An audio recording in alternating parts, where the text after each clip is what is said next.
সম্মানিত সুধী, রাসূলুল্লাহ সাল্লাল্লাহু আলাইহি ওয়াসাল্লাম একবার খুব আফসোস করছিলেন। তিনি যখন শুনতে পেলেন যে বনী ইসরায়েলের অনেক অনেক লোক হাজার বছর হায়াত পেত, তারা শত শত বছর ইবাদত করত, শত শত বছর তারা জিহাদ করত, তখন তিনি আফসোস করে বললেন, হায় রে, আমার শেষ সময়ের উম্মতের কি হবে? কারণ তিনি বলেছেন যে আমারু উম্মতি মা বাইনা 60 ইলা 70, আমার উম্মতের গড় বয়স হচ্ছে 60 থেকে 70। ওয়া আকাল্লুহুম মান ইয়াজুজু যালিক, খুব অল্প সংখ্যক লোকই এর চেয়ে বেশি হায়াত। রাসূল সাল্লাল্লাহু আলাইহি ওয়াসাল্লাম যখন দেখলেন যে শত শত বছর হায়াত পেয়েছে বনী ইসরায়েলের লোকেরা, বনী ইসরায়েলের ওরা শত শত বছর জিহাদ করেছে, আমার উম্মত তো 60 বছরে তার হায়াতই শেষ, 60 থেকে 70 এর মধ্যে তার জীবনই শেষ, তা আমার গুনাহগার উম্মতের কি হবে? রাসূল সাল্লাল্লাহু আলাইহি ওয়াসাল্লাম খুব আফসোস করছেন। তো রাসূলুল্লাহ সাল্লাল্লাহু আলাইহি ওয়াসাল্লামের এই চিন্তা, এই উদ্বিগ্নতা দূর করার জন্য আল্লাহ তাআলা সূরাতুল কদর নাযিল করলেন এবং বললেন যে ইন্না আনসালনাহু ফি লাইলাতিল কদর ওয়া মা আদরাকা মা লাইলাতুল কদর লাইলাতুল কদরি খায়রুম মিন আলফি শাহর। লাইলাতুল কদর, এই কদরের রাতটা হচ্ছে এমন রাত যেটা খায়রুম মিন আলফি শাহর, হাজার মাসের চেয়েও সেরা। 1000 মাস লাগাতার ইবাদত করলে যে সওয়াব, কদরের রাতে ইবাদত করলে এর সমান সওয়াব হবে নাকি? সমান হবে না। আল্লাহ তাআলা বলেছেন খায়রুম মিন আলফি শাহর, না, এর চেয়েও শ্রেষ্ঠ, এর চাইতেও বেশি। 1000 মাসে, অর্থাৎ 1000 মাসে হয় 83 বছর 4 মাস। তো কদরের রাতে যদি আমরা ইবাদত করি তাহলে 83 বছর 4 মাস ইবাদত করলে যে সওয়াব, সে সওয়াব আল্লাহ তাআলা আমাদের আমলনামায় নসিব করবেন। তো আমরা যেন এই কদরের রহমত বরকত থেকে যেন আমরা বঞ্চিত না হই। তো রাসূল সাল্লাল্লাহু আলাইহি ওয়াসাল্লামকে সান্ত্বনা দেওয়ার জন্য, যে হে নবী, আপনি চিন্তিত হবেন না, বনী ইসরায়েলের অনেক লোক হাজার বছর হায়াত পেয়েছে, শত শত বছর ইবাদত করেছে, জিহাদ করেছে, তারা হায়াত পেয়েছে বেশি কিন্তু তারা কদর পায়নি। আর আপনার উম্মতকে আমি হায়াত দিয়েছি কম কিন্তু তাদেরকে কদর দিয়েছি। সুবহানাল্লাহ বিহামদি, লাইলাতুল কদর দিয়েছি, যে কদরের রাত 1000 মাসের চেয়েও সেরা। তো এই কদরের রাতকে আবার লাইলাতুল মুবারাকাও বলা হয়েছে। ইন্না আনসালনাহু ফি লাইলাতিন মুবারাকা, এটা বরকতময় রাত। ফিহা ইউফরাকু কুল্লু আমরিন হাকিম, সব বিজ্ঞচিত প্রাজ্ঞচিত বিষয়ের ফয়সালা হয়।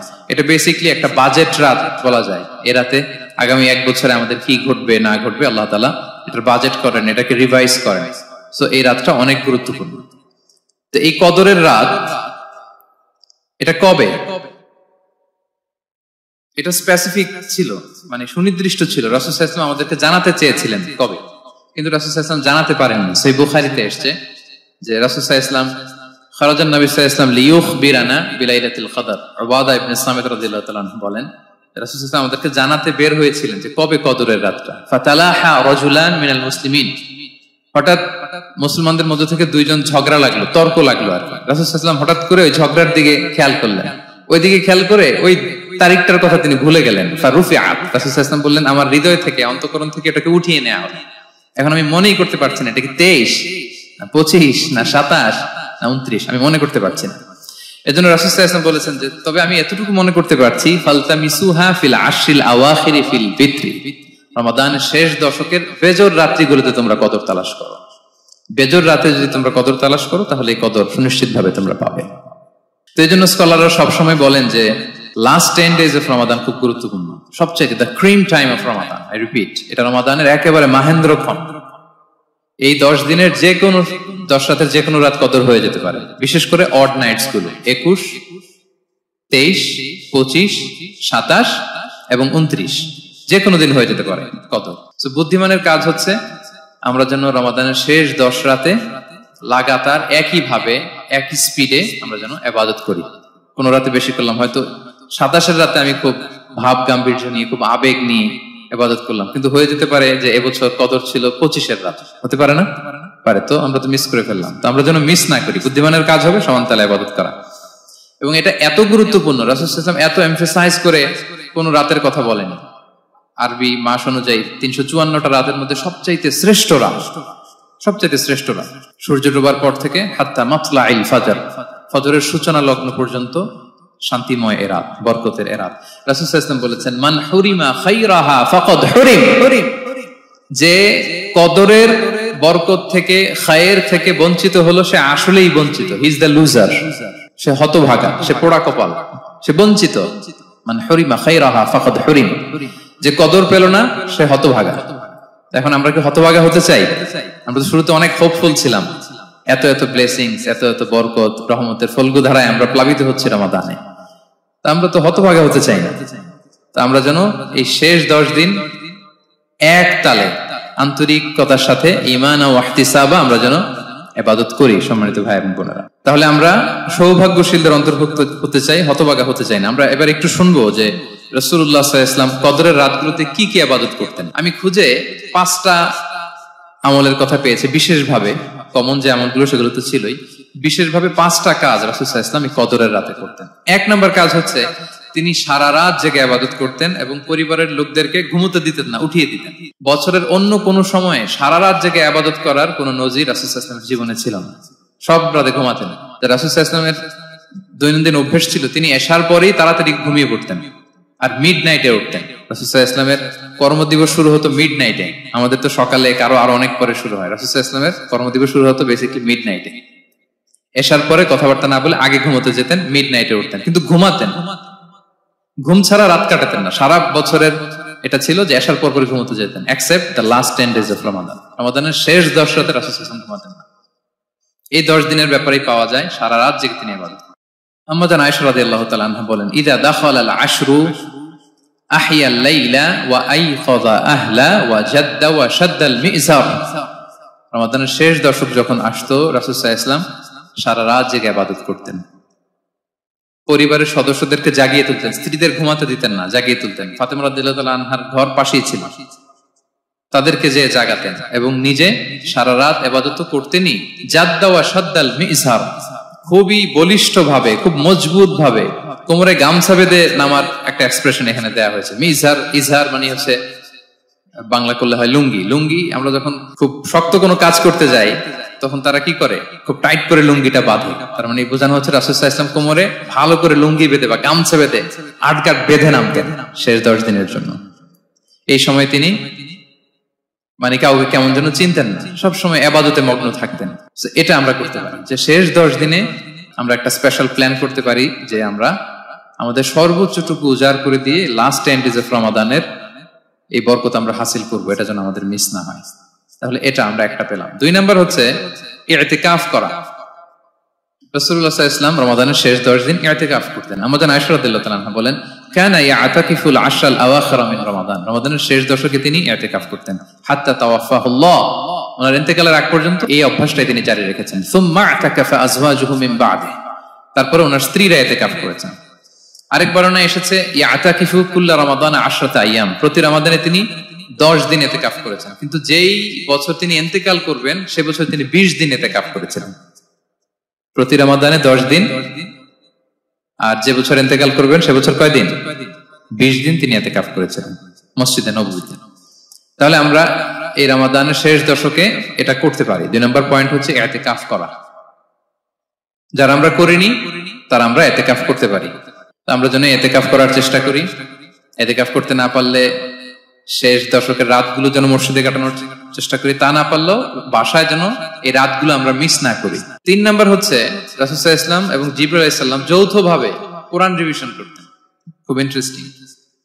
সারা বছর যেটা নাজিল হতো রমাদানে জিবরাইল আলাইহিস সালাম রাসূল সাল্লাল্লাহু আলাইহি ওয়াসাল্লামকে শোনাতেন, রাসূল সাল্লাল্লাহু আলাইহি ওয়াসাল্লাম আবার জিবরাইল আলাইহিস সালামকে শোনাতেন। সহিহ বুখারীর বর্ণনা, কানা জিবরিলু ইয়ালকাহু ফি কুল্লি লাইলাতিন মিন রমাদান ফায়ুদারিসুল কুরআন। প্রতি রমাদানের প্রতি রাতে এসে রাসূল সাল্লাল্লাহু আলাইহি ওয়াসাল্লামের সাথে কোরআন মুদারাসা করতেন। সহিহ মুসলিমের বর্ণনায় আন্না জিবরিল কানা ইউআরিদুহু বিল কুরআন কুল্লা আমিন মাররা, প্রতি বছর রমাদানে একবার শোনাতেন বা শুনিয়েছেন। যে বছর তিনি ইন্তেকাল করবেন তিনি 2 বার শুনিয়েছেন। আরাদা ইউআরিদু মানে এটা ফ্রম বোথ সাইড। আরবি শব্দটা এমন যে জিবরাইল আলাইহিস সালাম শোনাতেন, এরপর রাসূল সাল্লাল্লাহু আলাইহি ওয়াসাল্লাম জিবরাইল আলাইহিস সালামকে শোনাতেন। কোরআন রিভিশন করা। তো এই শেষ দশকের রাতগুলোতে আমরা যেন বেশি বেশি কোরআন পড়ি। কোরআন তেলাওয়াত, কোরআনিক রিসাইটেশন হতে পারে, কোরআনের অর্থ পড়া হতে পারে, তাদাব্বুরে কোরআন হতে পারে, কোরআনের হালাকায় জয়েন করা হতে পারে। ইন ইটস এনি ফর্ম আমরা যেন কোরআনের সাথে অ্যাটাচমেন্টটা বাড়াই লাস্ট 10 days অফ রমাদানে। 4 নাম্বার কিয়ামুল লাইল করা। রাসূল সাল্লাল্লাহু আলাইহি ওয়াসাল্লাম কিয়ামুল লাইল করতেন এবং কিয়ামুল লাইল শব্দটাকে রাসূল সাল্লাল্লাহু আলাইহি ওয়াসাল্লাম কদরের সাথে জুড়ে দিয়েছেন। সহিহ বুখারীর বর্ণনায় তিনি বলেছেন, মান কামা লাইলাতাল কদরি ঈমানা ওয়া ইহতিসাবা গুফিরা লাহু মা তাকাদ্দামা মিন যামবি। কদরের রাতে যে কিয়ামুল লাইল করে বিশ্বাস নিয়ে এবং নাজাতের প্রত্যাশা নিয়ে, তার পূর্বের সমস্ত গুনাহ আল্লাহ তাআলা ক্ষমা করে দিবেন।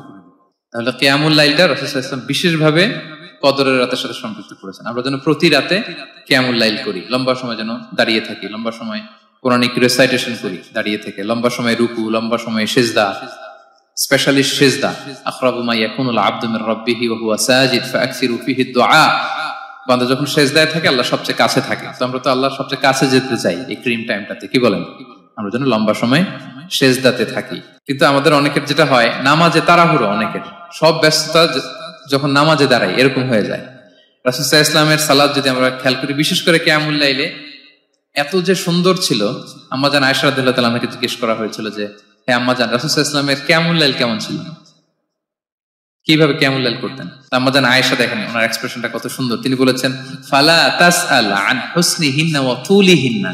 রাসূল সাল্লাল্লাহু আলাইহি ওয়াসাল্লামের কিয়াম যে কত সুন্দর ছিল, কত লম্বা ছিল, আমায় জিজ্ঞেস করো না, আমি বলতে পারবো না। আমরা অনেক সময় যখন খুব বেশি চমৎকার কিছু হয় তো আমরা কি বলি, ভাই এত সুন্দর ছিল, আমি বোঝাতে পারবো না। এরকম বলি না যে এত অসাধারণ, আমি বলে বোঝাতে পারবো না? বাংলাতেও কিন্তু আমরা বলি এত চমৎকার, বলে বোঝাতে পারবো না, শব্দের বুননে, ভাষার বুননে আমি ফুটিয়ে তুলতে পারবো না। আমাদের আয়েশা এটাই বলেছিলেন, ফালা তাসআল আন হুসনিহিন্না ওয়া তুলিহিন্না। রাসূল সাল্লাল্লাহু আলাইহি ওয়াসাল্লামের রাতের নামাজ কিয়ামুল লাইল যে কত সুন্দর ছিল, কত দীর্ঘ ছিল, লম্বা ছিল, আমায় জিজ্ঞেস করো না, আমি বলে বোঝাতে পারবো না। সুবহানাল্লাহ আলহামদুলিল্লাহ। আমরা যেন লম্বা সময় কিয়ামুল লাইল করি। আমাদের আয়েশা রাদিয়াল্লাহু তাআলা আনহা আরো বলেন, কানা ইয়াকুমু মিনাল লাইলি হাত্তা তাতাফাত্তারা কদামা। এত দীর্ঘ সময় দাঁড়িয়ে থাকতেন, থাকতে থাকতে ওনার পা ফুলে যেত, পা দুটো ফুলে যেত। আপনিও দীর্ঘ সময় দাঁড়িয়ে দেখেন যে পায়ে ঝিম ধরে যাবে, পা ফুলে যাবে, এটা করতেন রাসূল সাল্লাল্লাহু আলাইহি ওয়াসাল্লাম। তো আমাদের আয়েশা বলেন, ইয়া রাসূলুল্লাহ লিমা তাসনাউ হাযা ওয়া ক্বাদ গুফিরা লাকা মা তাকদ্দামা মিন যামবিকা মা তাআখার। আপনি এত কষ্ট কেন সহ্য করেন নিজের দেহের উপরে? আপনার তো আগের পরের সব গুনাহ মাফ। আদত তো রাসূল সাল্লাল্লাহু আলাইহি ওয়াসাল্লামের গুনাহই নেই, তিনি নিষ্পাপ। এত কষ্ট কেন করেন? আপনার আগের পরের সবই তো মাফ করে দেয়া হয়েছে, কেন করেন? রাসূল সাল্লাল্লাহু আলাইহি ওয়াসাল্লাম উত্তর করেছেন, আফালা উহিব্বু আন আকুনা আবদান শাকুরা। আয়েশা, আমি কি শুকরগুজার বান্দা হতে পছন্দ করব না? আল্লাহ তাআলা আমাকে তার রহম এবং করমে সব মাফ করে দিয়েছেন, কিন্তু আমি কি শুকরগুজার হব না? আমি কি আমার রোলটা প্লে করব না? আমি কি নিজেকে সঁপে দেব না আল্লাহ তাআলার কাছে জায়নামাজে? তো এটা ছিল সংক্ষেপে রাসূল সাল্লাল্লাহু আলাইহি ওয়াসাল্লামের কিয়ামুল লাইলের ধরন। এভাবে তিনি দীর্ঘ সময় কিয়ামুল লাইল করতেন, আমরা যেন এটা করি। 5 নম্বরে রাসূল সাল্লাল্লাহু আলাইহি ওয়াসাল্লাম দোয়া করতেন। এই কদরের রাতগুলোতে খুব বেশি বেশি দোয়া করতেন। দোয়া হতে হবে খুব আন্তরিক দোয়া, রোবোটিক দোয়া যেন না হয়। আপনার আবেগ, ভালোবাসা, মনের মাধুরী মিশিয়ে, চোখের পানি মিশিয়ে, অশ্রু সিক্ত করে এই দোয়াটা করতে হবে, তাহলে সে দোয়া আল্লাহর কাছে কবুল হবে। আমরা যেন আমাদের ভাব, আবেগ সব ঢেলে দিতে পারি আমাদের দোয়াতে, আমাদের সিজদায়, আমাদের কিয়ামুল লাইলে। এবং যে কোনো ভাষায় কোরআনিক দোয়াগুলো রেকমেন্ডেড, হাদিসের মাসুরগুলো রেকমেন্ডেড। তাছাড়া আপনার নিজের ভাষায় আপনার কি চাওয়া, আপনার কি আকাঙ্ক্ষা, আপনার মনের কষ্ট, যাতনা সবকিছু আপনি আল্লাহ তাআলার কাছে পেশ করুন। এবং আম্মাজান আয়েশা জিজ্ঞেস করেছিলেন, ইয়া রাসূলুল্লাহ, আমি যদি কদর পেয়ে যাই আমি কি বলবো এ রাতে? মা আদউ, কি দোয়া করব?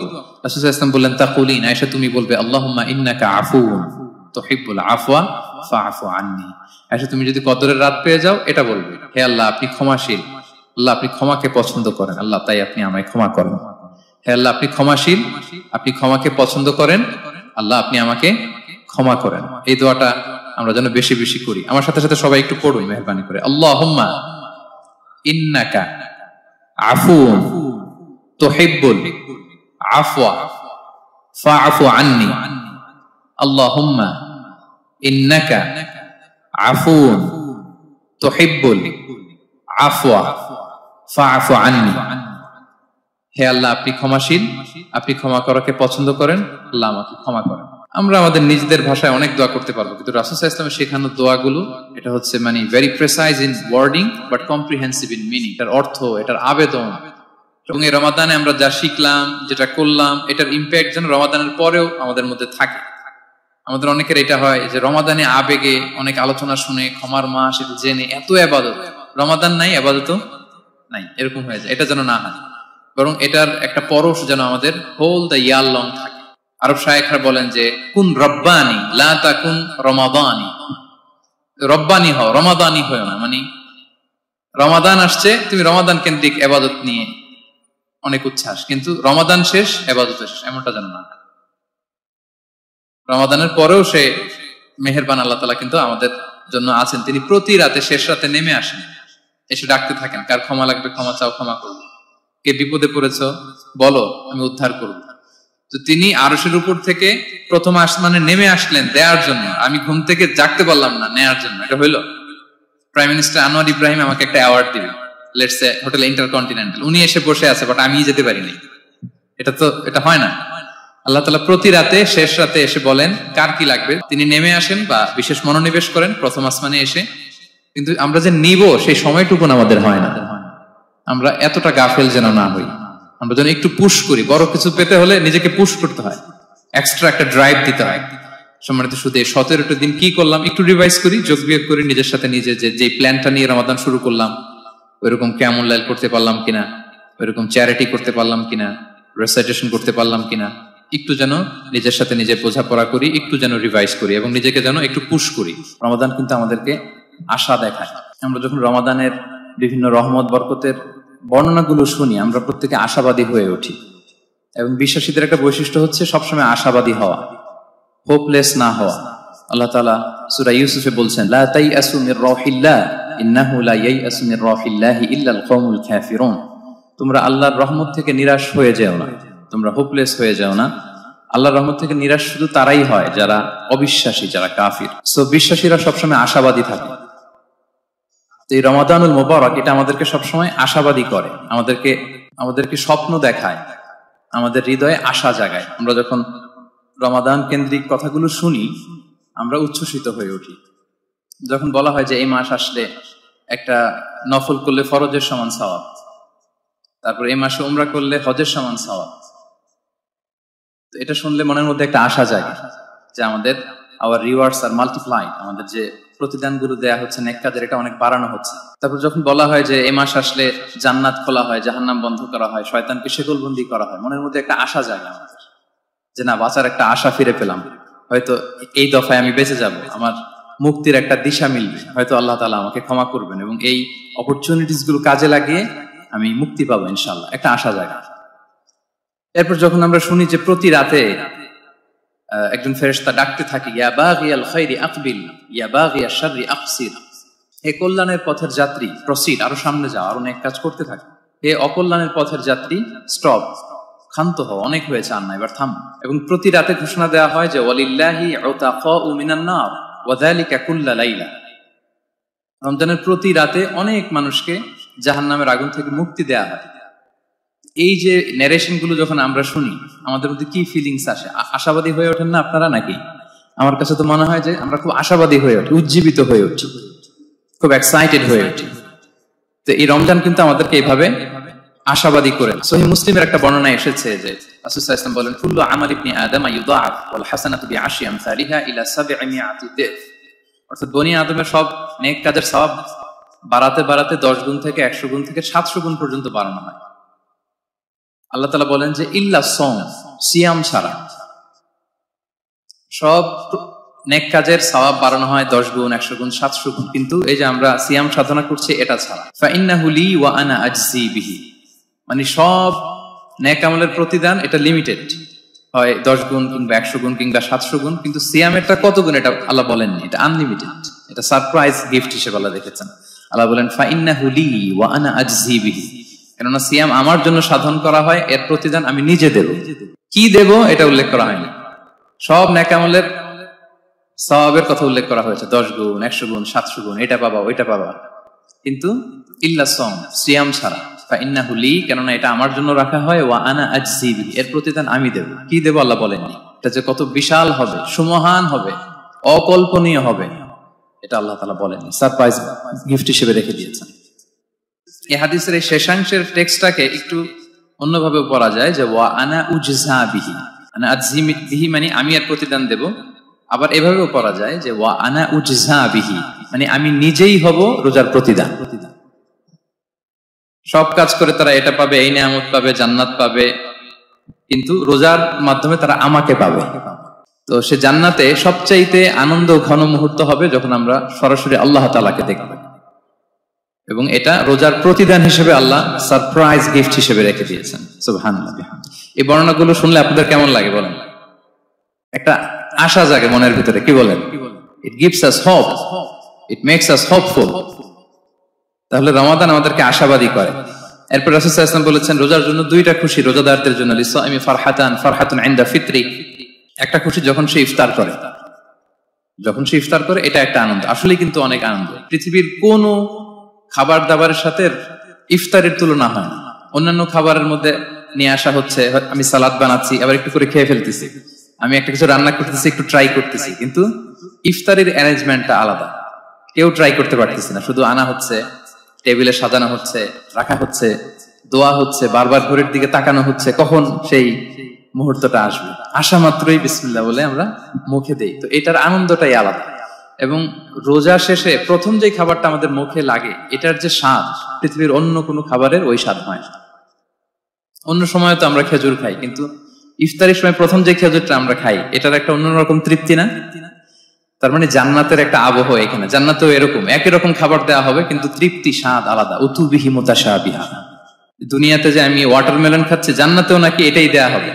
তো মানুষ প্রশ্ন করবে যে আল্লাহ এটা তো আমরা খেয়েছি, এটা কেন? আল্লাহ বলে এটা খেয়ে দেখো, এটা ওই রকম না, এটার তৃপ্তি আলাদা, এটার স্বাদ আলাদা। তাহলে এটা একটা আমাদের আনন্দ ইফতারের সময়। আর একটা ফারহাতুন ইনদা লিকাই রাব্বি, যখন আমরা আমাদের রবের সাথে সাক্ষাৎ করব, সেটা অনেক বড় আনন্দের হবে। এবং জান্নাতে ঢোকার অনেকগুলো এন্ট্রি আছে, এই যে আমাদের এখানে কয়েকটা এন্ট্রি আছে।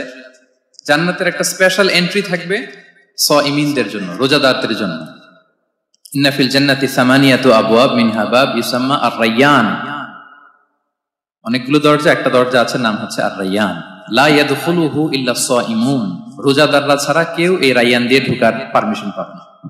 মান দাখালাহু লাম ইয়াযমা আবাদা, একবার যে সেখান দিয়ে ঢুকবে চিরকালের জন্য তার গলা থেকে তৃষ্ণা মিটে যাবে। কি আপনারা কি একটু হোপফুল হতে পারছেন নাকি? আশাবাদী হতে পেরেছেন সবাই? তাহলে Ramadan is the month of hope. রমাদান আমাদেরকে আশাবাদী করে। সম্মানিত ভাই এবং বোনেরা, আমরা উজ্জীবিত হয়ে উঠি, আমরা স্বপ্ন দেখি, বাঁচার স্বপ্ন, আমরা মুক্তি পাওয়ার একটা আমরা প্রচেষ্টা পাই এখানে। তাহলে প্রথম কথা হচ্ছে রমাদান আসলে আমাদেরকে আশাবাদী করে তোলে। রমাদান যেমনি ভাবে আমাদেরকে আশাবাদী করে তোলে সম্মানিত দিনী ভাই এবং বোনেরা, এট দ্য সেম টাইম রমাদান কিন্তু আমাদের জন্য অনেক সতর্কতামূলক বাণী উপস্থাপন করে। মানে এটা যেমনি the month of hope, at the same time it is the month of warning. দুইটাই আছে, চেক এন্ড ব্যালেন্স। এটা যেমনি হোপ জায়গায়, আবার ওয়ার্নিং ও আছে। দুইটা ওয়ার্নিং এর হাদিস শুনি। সহিহ বুখারীর বর্ণনা, রাসূল সাল্লাল্লাহু আলাইহি ওয়াসাল্লাম বলেন, মান লাম ইয়াদা কাওলা যুরি ওয়াল আমালা বিহি ফালাইসা লিল্লাহি হাজাতুন আন ইয়াদা তাআমাহু ওয়া শারাবাহু। রোজা রেখে যে ব্যক্তি মিথ্যা কথা, মিথ্যা কাজ মানে পাপ কাজ, অন্যায় কাজ ছাড়তে পারলো না, তার না খেয়ে থাকা, না পান করে থাকাতে আল্লাহর কিছু যায় আসে না। তার ওই রোজার আল্লাহর কোনো প্রয়োজন নাই। এটা জাস্ট উপোস, এটা জাস্ট অনাহার, জাস্ট আমি পানি খাইনি, আমি খাবার দাবার গ্রহণ করিনি, দ্যাটস ইট, এতটুকুই। এতে আল্লাহর কিছু যায় আসে না। এটার কোনো সিগনিফিকেন্স আল্লাহ তাআলার কাছে নাই যে রোজাও রাখলো আবার মিথ্যাও বলে, রোজাও রাখলো আবার গীবত করতেছে, রোজাও রাখে অন্যের জন্য অকল্যাণ কামনা করে, রোজাও রাখে খারাপ কাজ করতেছে, নিষিদ্ধ কাজগুলো করতেছে। তাহলে এই রোজা রাখা না রাখা সমান, এই রোজায় কোনো ফায়দা নাই। একটা ওয়ার্নিং পাওয়া গেছে না এখানে? ওয়ার্নিং, রোজা রেখে সাবধান, কোনো পাপ কাজের সাথে জড়ানো যাবে না। আরেকটা ভয়ঙ্কর ওয়ার্নিং, যেটা বেসিকলি রাসূল সাল্লাল্লাহু আলাইহি ওয়াসাল্লামের পক্ষ থেকে গভীর হুঁশিয়ারি এবং বদদোয়া, বেসিকলি খুবই ভয়ঙ্কর এই বর্ণনাটা। মুসনাদে বাজ্জারে হাদিসটা এসেছে, হাদিসটি হাসান পর্যায়ের হাদিস। জাবির ইবনে সামুরা রাদিয়াল্লাহু তাআলা আনহু বলেন, সাইদান নবী সাল্লাল্লাহু আলাইহি ওয়াসাল্লাম আল মিম্বার, রাসূল সাল্লাল্লাহু আলাইহি ওয়াসাল্লাম মসজিদে নববীর মিম্বারে আরোহণ করলেন। ফাকালা আমিন আমিন আমিন, তিনবার তিনি আমিন বললেন, আমিন আমিন আমিন। ফালাম্মা নাযালা সুইলা আন যালিক, যখন নেমে আসলেন জিজ্ঞেস করা হলো, রাসূল সাল্লাল্লাহু আলাইহি ওয়াসাল্লাম আপনি আমিন আমিন আমিন বললেন, এমন তো করতে দেখি না কখনো, কেন বললেন? ফাকালা, রাসূল সাল্লাল্লাহু আলাইহি ওয়াসাল্লাম বললেন, আতানি জিবরিলু, জিবরাইল একটু আগে আমার কাছে এসেছে। ওয়াকাল, এবং বলেছে, রহিমা আন ফুমরিইন আদরাকা রমাদানা ফালাম ইউগফার লাহ, ওই ব্যক্তির ধ্বংস হোক যে রমাদান পেল কিন্তু নিজের জীবনের গুনাহ ক্ষমা করাতে পারল না। কুল আমিন, আমাকে আমিন বলতে বলা হলো, ফাকুলতু আমিন, আমি বললাম আমিন। রহিমা আন ফুমরিইন যুকিরতা ইনদাহু ফালাম ইউসাল্লি আলাইক, যার সামনে হে নবী আপনার নাম উচ্চারণ করা হলো কিন্তু সে আপনার উপর দুরূদ পড়ল না, তার ধ্বংস, আমি বললাম আমিন। রহিমা আনফু রাজুলিন আদরাকা ওয়ালিদাইহি আও আহাদাহুমা ফালাম ইউগফার লাহ, যে ব্যক্তি তার পিতামাতা উভয়কে পেল কিংবা দুজনের একজনকে পেল কিন্তু তাদের সেবা শুশ্রূষা, তাদের প্রতি ইহসান করে, তাদের খেদমত করে সে ক্ষমা পেল না, আল্লাহর পক্ষ থেকে ক্ষমা অর্জন করতে পারল না। তার জন্য ধ্বংস। আমি বললাম আমিন। সম্মানিত সুধী, রাসূল সাল্লাল্লাহু আলাইহি ওয়াসাল্লামের পক্ষ থেকে বদদোয়া, হুঁশিয়ারি এবং তাদের ধ্বংসের জন্য রাসূল সাল্লাল্লাহু আলাইহি ওয়াসাল্লাম আমিন বলেছেন। কে আমিন বলেছেন বলেন তো সবাই? কে বলেছেন? স্বয়ং রাসূলুল্লাহ সাল্লাল্লাহু আলাইহি ওয়াসাল্লাম বলেছেন আমিন। রাগিমা আনফু ইমরিইন আদরাকা রমাদান ফালাম ইগফার লাহ। ওই ব্যক্তির ধ্বংস যে রমাদান পেল কিন্তু নিজের গুনাহ ক্ষমা করাতে পারল না। এবার কি একটু ভয় লাগতেছে? এতক্ষণ তো খুব হোপফুল ছিলাম আমরা, এখন কেমন মনে হচ্ছে আপনাদের বলেন? রমাদান পেলাম কিন্তু মুক্তি নিশ্চিত করতে পারলাম না। ক্ষমাপ্রাপ্ত বান্দাদের যে লিস্ট, ওখানে নিজের নাম তুলতে পারলাম না, তাদের জন্য ধ্বংস। এবং এই বদদোয়া করে স্বয়ং রাসূলুল্লাহ সাল্লাল্লাহু আলাইহি ওয়াসাল্লাম বলেছেন আমিন। তো এই দোয়া তো সুনিশ্চিতভাবে আল্লাহ তাআলার কাছে কবুল। এই ব্যাপারটা কিন্তু খুবই ভয়ঙ্কর। It's a reminder for me and for all of you. থেকে ক্ষমা অর্জন করতে পারলো না, তার জন্য ধ্বংস। আমি বললাম আমিন। সম্মানিত সুধী, রাসূল সাল্লাল্লাহু আলাইহি ওয়াসাল্লামের পক্ষ থেকে বদদোয়া, হুঁশিয়ারি এবং তাদের ধ্বংসের জন্য রাসূল সাল্লাল্লাহু আলাইহি ওয়াসাল্লাম আমিন বলেছেন। কে আমিন বলেছেন বলেন তো সবাই? কে বলেছেন? স্বয়ং রাসূলুল্লাহ সাল্লাল্লাহু আলাইহি ওয়াসাল্লাম বলেছেন আমিন। রাগিমা আনফু ইমরিইন আদরাকা রমাদান ফালাম ইগফার লাহ। ওই ব্যক্তির ধ্বংস যে রমাদান পেল কিন্তু নিজের গুনাহ ক্ষমা করাতে পারল না। এবার কি একটু ভয় লাগতেছে? এতক্ষণ তো খুব হোপফুল ছিলাম আমরা, এখন কেমন মনে হচ্ছে আপনাদের বলেন? রমাদান পেলাম কিন্তু মুক্তি নিশ্চিত করতে পারলাম না। ক্ষমাপ্রাপ্ত বান্দাদের যে লিস্ট, ওখানে নিজের নাম তুলতে পারলাম না, তাদের জন্য ধ্বংস। এবং এই বদদোয়া করে স্বয়ং রাসূলুল্লাহ সাল্লাল্লাহু আলাইহি ওয়াসাল্লাম বলেছেন আমিন। তো এই দোয়া তো সুনিশ্চিতভাবে আল্লাহ তাআলার কাছে কবুল। এই ব্যাপারটা কিন্তু খুবই ভয়ঙ্কর। It's a reminder for me and for all of you. আমরা যেন আমাদের প্রত্যেক কাজের মধ্য দিয়ে রমাদানে এটা ভাবি যে আমি ক্ষমাপ্রাপ্ত বান্দাদের অন্তর্ভুক্ত হতে পারলাম কিনা। এই রমাদানে ইবাদতের মধ্য দিয়ে আমি আল্লাহর ক্ষমা, মুক্তি, জাহান্নাম থেকে মুক্তি নিশ্চিত করতে পারলাম কিনা। এটা কিন্তু আমাদেরকে বারবার খেয়াল রাখতে হবে। তাই রমাদান যেমনি আমাদেরকে হোপফুল বানায়, আশা দেখায়, সম্ভাবনার মাস, আশা জাগা নিয়ে মাস, at the same time this is the month of warning. এটা কিন্তু সতর্কতার মাস, সতর্কতা বাণী প্রদান করেছেন বিষ্ণু ইসলাম। রমাদান পেয়ে যারা ক্ষমা পেল না, তাদের জন্য ধ্বংস। আল্লাহ তাআলা যেন আমাদেরকে ওই কাতারে না ফেলে। আল্লাহুম্মা জাআলনা মিন উতাকাইকা মিনান নার ফি শাহরি রমাদান, আল্লাহুম্মা আমিন। যারা ক্ষমাপ্রাপ্ত বান্দা হবে, আমরা যেন তাদের অন্তর্ভুক্ত হতে পারি। আল্লাহ তুমি কবুল করো।